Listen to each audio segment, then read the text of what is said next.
Hey everybody,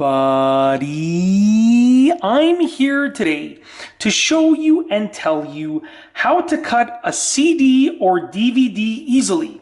This will be a full tutorial, so let's get right into the video. As you can see right here, I have a DVD disc and a pair of scissors, and this is pretty much all that you'll need. Now, obviously you can use a CD disc instead. It's completely up to you. Now, you might want to cut a DVD disc or a CD disc for a craft of some sort that you're doing, and you want to avoid cracking it, okay? Now, when you cut it, if you just cut it just like this, just plain and simple, you might crack it. It might go into shards. It just won't turn out the way that you want it to turn out. So instead, there are two options for cutting it easily, okay? The first option is going to be using warm water or hot water. I recommend that you get a bowl of hot water that is bigger than the CD or DVD. Then take your disc and place it inside of that bowl of hot water for about 5 minutes.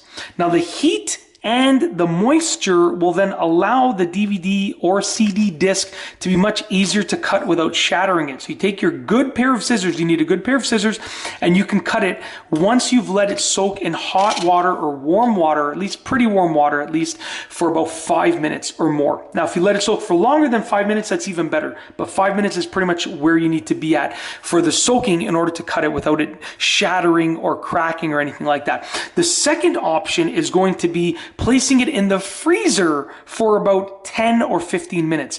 When you place it in the freezer, it's going to once again give it a less likelihood of cracking or shattering or coming apart, because it will be essentially frozen to a certain degree, which is even better for cutting it without causing it to crack or shatter apart. That's it. Those are the two methods for cutting a CD or DVD disc without causing it to crack or shatter.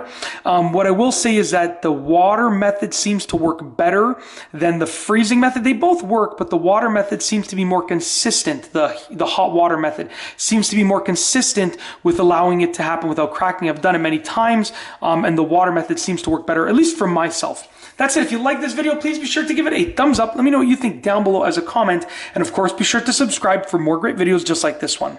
And that's all I have for you today. Thanks for watching.